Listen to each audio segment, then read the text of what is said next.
Mr. Rudarji, please pick up the phone. Mr. Rudarji, please pick up the phone. Hello. हाँ प्रणाम प्रणाम के जी। हाँ और सब ठीक बा। हाँ अपन ठीक है बा।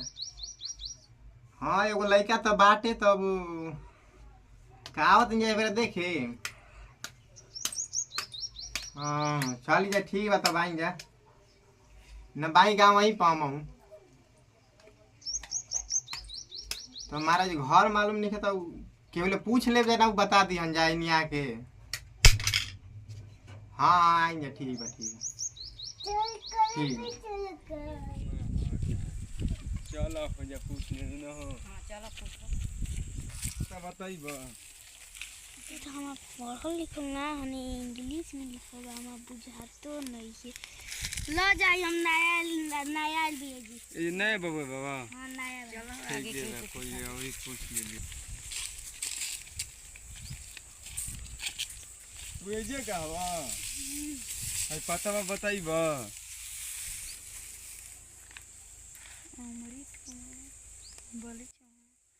अरे अमृति तो तोरे घर के पता है।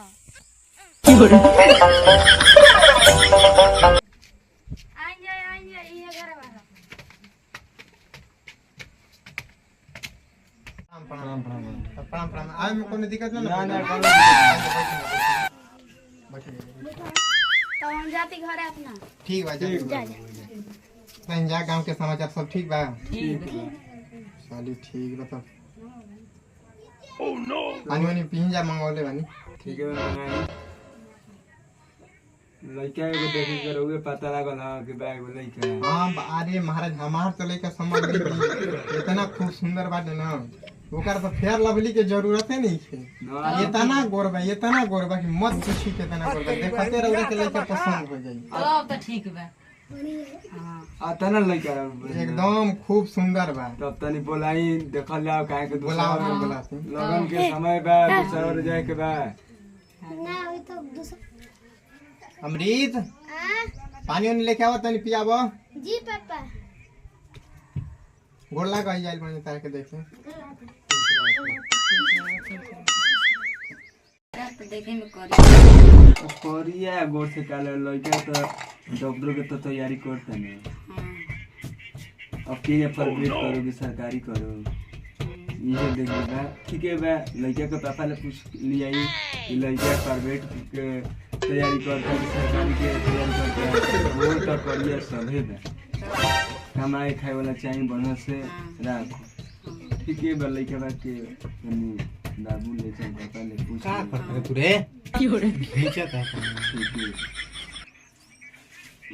अब का विचार हो सके विचार तो ठीक है बाजी लड़का ठीक बा ना। हाँ लड़का ठीक है बा तब जान दे से बात हो जा कार और मांग बा हमार तो देखी मांग तो बहुत बा।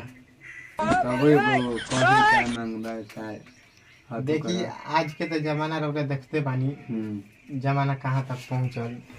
पहले में आज भी अंतर बहुत न बा। अब देखिए हमारे लड़का के मांग ये बा कि अब डॉक्टर के तैयारी कैले बान अब उनकर सरकारी चाहे प्राइवेट तो नौकरी लागिए जाए तो हमारा के कुछ मन देव जवन देव अपना लड़का मतलब अपन लड़का के देव तो हमारा तो ये विचार बा कि 5 लाख तिलक आ एगो मोटरसाइकिल तो हम मंगबे ना करब रहे ऐसे मोटरसाइकिल से बहुत देखत नहीं रोड पर का स्थिति बाटे तो लड़का के एगो साइकिल दे दे अब ठीक ना मान के चलिए अब डॉक्टर बनियन तो अपन साइकिल से जीवन आ एगो सोना के चैन दे दे हम। देखिए एगो हमारे बात सुन। हाँ बताई हमारा दियाला से राउत धन होई ना रोगर दियाला से हमारा धन। हाँ 1.5 लाख रुपया ले लिए एगो साइकिल आ एगो अंगूठी 1.5 लाख। हाँ हमारा डेट में तो देखी जेकर नहीं खे ना वो 1.5 लाख मांगता है।